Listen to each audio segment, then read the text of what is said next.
আল্লাহ বলেন এই পৃথিবীতে কেউ কাউকে সেজদা দিতে পারবে এই হুকুম যদি আমি দিতাম, এই পারমিশন যদি আমি দিতাম, দুনিয়ার মহিলাদেরকে বলতাম, স্ত্রীদেরকে বলতাম ওরা যেন ওদের স্বামীদেরকে সেজদা করে। সুবহানাল্লাহ। কত বড় দায়িত্ব, কত বড় কর্তব্যের কারণে নবীজি এই কথা বলেছেন, বিমা জাআলাল্লাহু লাহুম আলাইহিন্না মিন হক, যে তাদের উপরে অনেক হক রয়েছে। আবু দাউদ শরীফের হাদিস, নবীজি বলেছেন, হাদিস শরীফে এসেছে, লাউ কানা মিন কারনিহি লা কাদামিহি সাদিদ, স্বামীর যদি মাথা থেকে পা পর্যন্ত গোটায় যদি ফুজে যদি আচ্ছাদিত হয়, তার পুরা শরীর যদি গোটা হয়, বিভিন্ন ধরনের চর্মরোগ হয়, হতে হতে তার বডি যদি ফুজে আচ্ছাদিত হয়ে যায়, আর স্ত্রী যদি জিহ্বা দিয়ে চেটে চেটে তা পরিষ্কার করে, এরপরেও শুকরিয়া আদায় হয় না। হাদিস শরীফের মধ্যে আসছে, নবীজি বলেছেন, আইয়ুমা ইমরাতিন মাতাত, কোন মহিলা যদি মৃত্যুবরণ করে, ওয়া যাওজু আনহা রাদিন, এই অবস্থায় যদি তার স্বামী তার প্রতি রাজি থাকে, স্বামী যদি খুশি থাকে, স্বামী যদি রাজি থাকে, এই অবস্থায় যদি মহিলা মৃত্যুবরণ করে, নবীজি বলেন দাখালাতিল জান্নাহ, ওই মহিলা রব্বুল আলামিনের জান্নাতে চলে যাবে। সুবহানাল্লাহ। নবীজিকে প্রশ্ন করল, কিলা লি রাসূলিল্লাহি সাল্লাল্লাহু আলাইহি ওয়াসাল্লাম, নবীজিকে প্রশ্ন করল, আইয়ুন নিসাই খায়র, পৃথিবীর কোন মহিলা সবচেয়ে ভালো? নবীজি বলেছেন, যেই মহিলার তিনটি গুণ আছে ওই মহিলা পৃথিবীতে সবচেয়ে ভালো। বলেন সুবহানাল্লাহ। এক নাম্বার গুণ হলো আল্লাতি তাসুররুহু ইযা নাযারা, স্বামী যদি তার প্রতি তাকায়, সে তাকে খুশি করে। স্বামী যদি কষ্ট করে, পরিশ্রম করে, মাথার গাম পায়ে ফেলে পরিশ্রম করে, কষ্ট করে যদি বাড়িতে ফিরে, সাথে সাথে স্ত্রীর দিকে তাকাইলে স্ত্রী হাসি মুখে স্বামীকে সহযোগিতা করে, তাকে খুশি করে, ওই মহিলা হইল সবচেয়ে ভালো। বলেন সুবহানাল্লাহ। দুই নাম্বার গুণ হলো তুতিউহু ইযা আমারা, যখন মহিলাকে তার স্বামী একটা অর্ডার করে, একটা কাজ করতে বলে, সাথে সাথে না বলে না, নেগেটিভ কিছু বলে না, অস্বীকার করে না, তামাশা করে না, বাহানা করে না, সাথে সাথে অর্ডার দিলে ওই মহিলা তাড়াতাড়ি স্বামীর অর্ডার পালন করে। সুবহানাল্লাহ। তিন নাম্বার গুণ হলো লা তুখালিফুহু ফি নাফসিহা ওয়ালা মালিহা বিমা ইয়াকরাহু, সম্পদ নিয়ে, তার শরীর নিয়ে কোন সময় স্বামীর সাথে তর্ক করে না, বিরোধিতা করে না। অনেক সময় দেখা যায় স্বামীর বাড়িতে টাকা পয়সা বেশি অনেক সময় থাকে, বাবার বাড়িতে কম থাকে, আবার কারো ব্যতিক্রম থাকে, বাবার বাড়িতে কোটি কোটি টাকা, ধনী তারা, কিন্তু স্বামী একবারে গরিব, এরকম বেশ কম থাকে, ব্যবধান থাকে, ডিফারেন্স থাকে। কিন্তু যেই মহিলা ভালো, সে কোনোদিন বলবে না যে আমার বাবা এত ধনী, তোমার মতো লোকরে তো শহরে রাখতে পারে, নাউজুবিল্লাহ। কোন খাদেমে তো, তুমি তো আমরা ঘরের বাড়ির খাদেম হওয়ার যোগ্য না, এরকম কথা কোনোদিন বলবে না। তার সম্মানকে কি করবে না, নষ্ট করবে না। সে সব সময় তার সাথে সুন্দর আচরণ করবে। বলেন সুবহানাল্লাহ। তাইলে যে ওই মহিলা সবচেয়ে ভালো, নবীজি বলছেন তাসুররুহু ইযা নাযারা, মহিলার দিকে তাকাইলে সে স্বামীকে খুশি করে। তুতিউহু ইযা আমারা, মহিলাকে অর্ডার দিলে সে পালন করে। লা তুখালিফুহু, সম্পদ নিয়ে, শরীর নিয়ে বিরোধিতা করে না, ঝামেলা করে না। বলেন সুবহানাল্লাহ। হাদিস শরীফের মধ্যে আসছে, নবীজি বলেন, ইন্নী রাআইতু লাইলাতান, মেরাজের রাতে আমি দেখলাম, ইমরাতান মুআল্লাকাতান বিলিসানিহা, কিছু মহিলা তার জিহ্বা টেনে বের করছে, বের কইরা জিহ্বার সাথে তারে টাঙ্গাইয়া ঝুলাইয়া রাখছে। পাগল তো আমি বললাম, ইয়া জিব্রাইল, ও জিব্রাইল, মাশানুহা, এই কারণটা কি? জিহ্বার মহিলা টেনে বের করছে, তারে ঝুলাই রাখছে, টাঙ্গাইছে, কারণটা কিটা? তখন জিব্রাইল বলেন, ইন্নাহা কানাত তুজি যাওজাহা ওয়া জিরানাহা বিলিসানিহা, ওই মহিলা তার এই জবান দিয়া, জিহ্বা দিয়া গালাগালি কইরা স্বামীর মনে আঘাত দিছে, আশেপাশের মনে, মানুষের মনে আঘাত দিছে। নবীজি বলেন, জিহ্বা টেনে বের করে তারে ঝুলাই রাখছে, টাঙ্গাই রাখছে, এই শাস্তি চলতে আছে, চলতে আছে। কারণ কি? জিব্রাইল বললেন, এই জিহ্বা দিয়া গালাগালি, ব্যবহার খারাপ কইরা কত মানুষের মনে আঘাত দিয়েছে। নাউজুবিল্লাহ। হাদিস শরীফের মধ্যে নবীজি বলেছেন, ইমরাতান মুআল্লাকাতান বিরিজলিহা, কিছু মহিলা পা উপরের দিকে পায়ের সাথে বেঁধে ঝুলিয়ে রাখা হলো, শাস্তি দেওয়া হলো। নবীজি প্রশ্ন করেন, জিব্রাইল এরা কারা? নবীজি বলে, জিব্রাইল বলেন, ওই সমস্ত মহিলা স্বামীর পারমিশন ছাড়া এদিক সেদিক গেল, মার্কেটে ঘোরাঘুরি করলো, মানে স্বামীর পারমিশন ছাড়া এদিক সেদিক ইচ্ছা মতো যায় না, ইচ্ছা এনে যায়। নাউজুবিল্লাহ কোন উচিত হলো এই বাড়িতে ওই বাড়ি গেল অনুমতি লওয়া, পারমিশন লওয়া। নবীজি বলেছেন, তুমি যদি নফল রোজা রাখো তাও স্বামীর অনুমতি নাও। সুবহানাল্লাহ কোন। ফরজ রোজার ক্ষেত্রে কারো পারমিশন লাগে না, এটা আল্লাহর বিধান, ফরজ মানতে হবে সবাইকে। ফরজ রোজা, ফরজ নামাজের ব্যাপারে পারমিশন নাই, নামাজের ব্যাপারেও সমস্যা নাই, কিন্তু রোজা রাখার ব্যাপারে স্বামীর পারমিশন লাগে। বোঝা গেল গুরুত্ব কম না বেশি? অনেক গুরুত্ব। সুবহানাল্লাহ কোন। মুআল্লাকাতান বিয়াদাইহা, হাত উপরের দিকে ঝুলিয়ে শাস্তি দেওয়া হচ্ছে। প্রশ্ন করলো, এরা কারা? বলা হলো, জিব্রাইল বললেন, তুফসিদু মালা জাওজিহা, স্বামী কষ্ট করে টাকা রুজি কইরা ঘরে রাখছে, অযথায় টাকাগুলি অপচয় করছে আর খরচ করছে, অযথায় নষ্ট করছে। একটা শাড়ি 500 টাকা হলে চলে, 800 টাকা 1000 টাকা হলে চলে, 3000 5000 টাকা দিয়া শাড়ি কিনলা, তোমার জামা 3 সেট 5 সেট 10 সেটের দরকার। এমনও মানুষ আছে 60 সেট পর্যন্ত জামা তার ঘরে আছে, বলেন নাউজুবিল্লাহ। অযথায় টাকা খরচ করেন। আপনি যদি আপনার টাকাটা আপনার বাবার বাড়িতে খরচ করেন, সুফি সুফি দিয়া দেন, স্বামীর পারমিশনের দরকার আছে না নাই?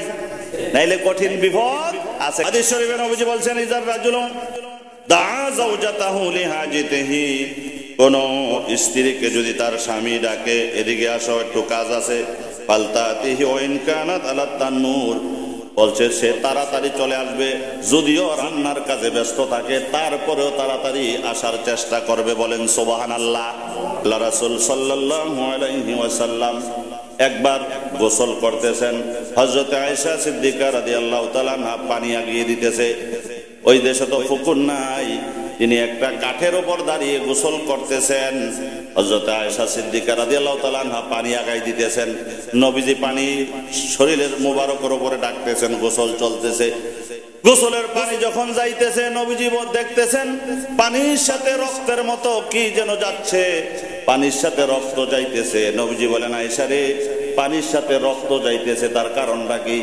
আয়েশা রাদিয়াল্লাহু তাআলা আনহা বলেন, ইয়া রাসূলুল্লাহ, ইয়া হাবিবাল্লাহ, আপনি যখন ওই চকির মধ্যে গোসল করার জন্য দাঁড়াইছেন, তখন অসতর্কতা বশত আমার একটা পায়ের আঙ্গুল আপনার চকির নিচে পড়ে গেছে, মনে হয় আঙ্গুলটা ফেটে রক্তগুলি বের হইতেছে।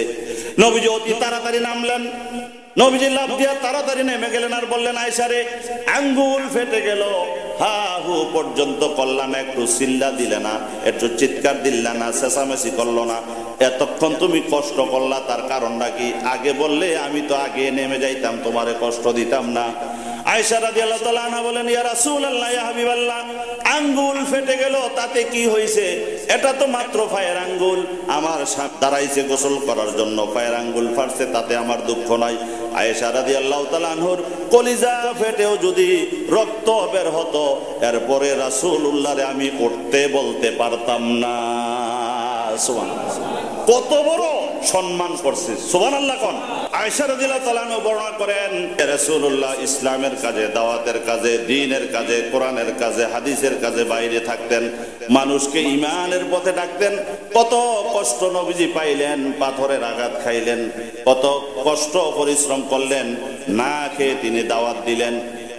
নবীজির পেট মুবারকে পাথর পর্যন্ত বাঁধলেন, এত কষ্ট করে দাওয়াত দিয়া ঘরে আসছেন, পেটে খিদা নাই। ঘরে আইসা দেখে এখনো রান্না বান্না হয় নাই, রান্না হতে আরো অনেক দেরি আছে। রাসূলুল্লাহকে হযরত আয়েশা বলেন, আমি চিন্তা করলাম রাসূলুল্লাহ পেটে খিদা, আয়েশা মনে হয় একটু রাগ দেখাবে।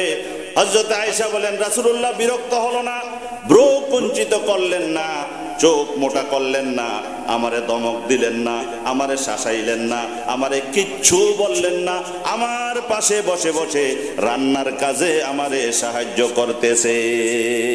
সুবহানাল্লাহ। হাদিস শরীফে নবীজি বলছেন, সইলা রাসূলুল্লাহ সাল্লাল্লাহু আলাইহি ওয়াসাল্লাম নবীজিকে প্রশ্ন করলেন, মা হাক্কু যাওজাতি আহাদিনা আলাইহি, স্ত্রীর হক বললাম, তারপরে স্বামীর হক আছে, স্ত্রীর হক আছে, স্ত্রীর কি হক আছে?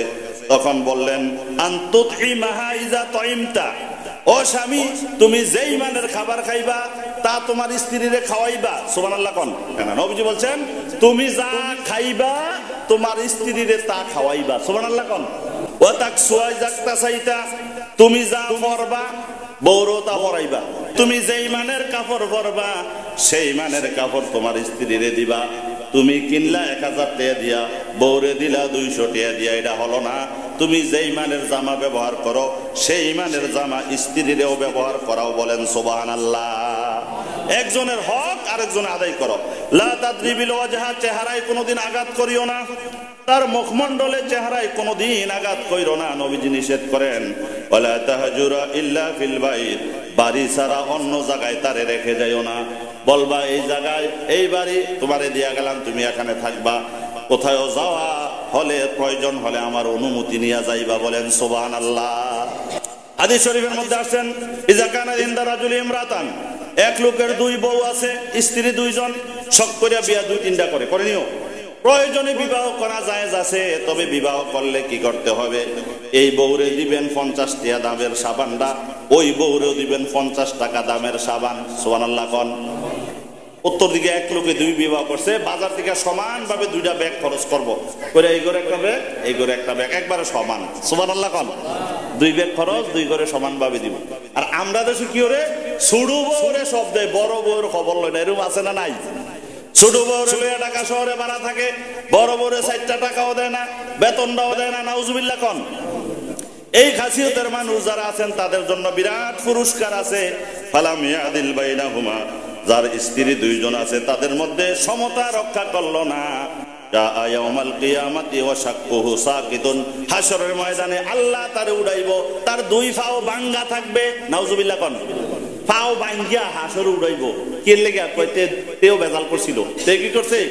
শখ করে বিয়া করছে 2টা, যেন যায় একটা বিয়া করে। কিছু মানুষ আছে যেন যায় একটা বিয়া করে। নাউজুবিল্লাহ কোন। হাদিস শরীফের মধ্যে আসছে নবীজি বলেন আইয়ুমা রাজুলুন তাজাওয়াজা ইমরাতান আলা মা আকাল্লা মিনাল মোহর, কেউ যদি তার স্ত্রীকে বিবাহ করে, কাবিন করছে, মোহর করছে, 50,000 টাকা, 20,000 টাকা, 1 লক্ষ টাকা যায় করছে, ওই লোকটা মোহরটা স্ত্রীর দিল না, প্রতারণা করতে করতে করতে করতে জীবন শেষ হয়ে গেছে, মৃত্যুবরণ করছে। নবীজি বলেন লাকিয়াল্লাহু ইয়াউমাল কিয়ামাতি ওয়া হুয়া জানিন, ওই লোকটা, ওই স্বামীটা, যেই স্বামী তার মোহর আদায় করছে না, স্ত্রীর কাবিন আদায় করছে না, হাশরের ময়দানে স্বামীকে জেনাকারের কাতারে উঠানো হবে। নাউজুবিল্লাহ। বিপদ আছে না নাই? হাশরের ময়দানে ওই স্বামীটারে জেনাকারের কাতারে উঠানো হবে যে তুমি বিবাহ করছো কিন্তু মোহরটা দিছো না, কাবিনের টাকাটা দিছো না। জোরে জোরে বলেন নাউজুবিল্লাহ। এই জন্য পুরুষেরও কিছু দায়িত্ব আছে না নাই? মহিলার যেমন আছে পুরুষেরও তেমন আছে। স্ত্রীর 10টা দায়িত্ব আমি সংক্ষেপে আপনাদেরকে শোনাচ্ছি। 1 নাম্বার হলো স্বামীকে সান্ত্বনা দেওয়া, বাইরে বিপদে আইছে, ঝামেলায় করে আইছে, সান্ত্বনা দিবেন, যা কিচ্ছু না, সমস্যা না। 2 নাম্বারে সাহস দেওয়া, কোথাও যদি কোনো বিপদে পড়ে থাকে, কোনো কষ্টে পড়ে থাকে, কোনো মুসিবতে পড়ে থাকে, টাকা লস হয়ে গেছে, 5 লাখ টাকা মারি গেছে, কোথাও অ্যাক্সিডেন্ট হয়েছে, সাহস দেওয়া, কিচ্ছু না, আল্লাহ রাব্বুল আলামিন তো আছে। সুবহানাল্লাহ। তারপরে নিজের সতীত্বের হেফাজত করা। স্বামী হয়তো দূরে গেছে, নিয়ম হইল 6 মাসের বেশি দূরে না থাকা। 6 মাসের বেশি যদি স্ত্রী থেকে দূরে থাকে, স্ত্রী থেকে অনুমতি নেওয়া। সুবহানাল্লাহ কোন। তারপরে 5 নম্বরে স্বামীর সম্পদের হেফাজত করা, যে টাকা পয়সা দিয়া গেছে এটি অযথায় নষ্ট না করা, অযথায় বাবার বাড়িতে না দেওয়া, কাউকে না দেওয়া, দিতে হলে স্বামীর পারমিশন নেওয়া। জোরে কোন সুবহানাল্লাহ। তারপরে 6 নাম্বার সন্তানদের দেখাশোনা করা। স্ত্রী কি করবে? সন্তানদেরকে দেখাশোনা করবে, লালন পালন করবে, 2 বছর বুকের দুধ খাওয়াবে, সন্তানদেরকে সময় দিবে। 7 নাম্বার হলো স্বামী যেই লোককে পছন্দ করে না ওই লোকটারে ঘরে ঢুকতে দেওয়া যাবে না। যেই লোকটারে পছন্দ করে না তারে ঘরে ঢুকতে দেওয়া যাবে না। 8 নাম্বারে স্বামীকে সহযোগিতা করো। আপনি যদি এমন হয় স্ত্রী কোটি কোটি টাকার মালিক, তার বাবার বাড়ি থেকে সম্পদ পাইছে, বাপের থেকে 10 লাখ টাকা বিল্ডিং পেয়ে লাইছে, স্ত্রী এরকম হয়নি, বাপের সম্পদ বেশি দিয়া লাইছে মায়ের একটা বিল্ডিং, কিন্তু স্বামীর তেমন নাই। তো উচিত স্বামীকে বলা, নে আপনি 5 লাখ টাকা নিয়ে চলেন না, নেন আপনি 2 লাখ টাকা নেন, আপনি 3 লাখ টাকা নেন, 5 লাখ টাকা নেন, আমার বাপের তাই না 5 লাখ টাকা, আপনি তো কষ্টে চলেন, ও খুব কষ্টে আছেন, এই টাকাটা নেন, চলেন। এই সহযোগিতা যদি তৌফিক থাকে করা। জোরে কোন সুবহানাল্লাহ। তারপরে 9 নাম্বার হলো স্বামীর সামনে সিরা ভরা কাপড় না পরা। উচিত হলো স্বামীর সামনে সাজ্জা থাকো, সুন্দর থাকো, উনি দেখলে সোয়াব, আরেক তারা দেখলে গোনা, ঠিক নেই? স্বামী যদি স্ত্রীর হাতে ধরে, নবীজি বলছেন সগীরা গুনাহগুলি জ্বরে পড়ে যায়। 10 নম্বরে ক্যাপাসিটির বাইরে কিছু না চাওয়া, স্বামীর তৌফিক অনুসারে চাওয়া। স্বামী আপনারে দিতে পারবো 500 টাকার জামা, আপনি চান 3000 টাকার জামা, কেন? স্বামী আপনি আনতে পারবো ধরেন না 20,000 টাকার ফার্নিচার, আপনি কোন 80,000 টাকার খাট লাগবো, নাহলে ঘুমাইতাম না। নাউজুবিল্লাহ কোন? স্বামীর ক্যাপাসিটির বাইরে কোনো কিছু না চাওয়া। আল্লাহ পাক যেন এই 10টা জিনিস আমাদেরকে বুঝে শুনে আমল করার তৌফিক দান করেন, আমিন।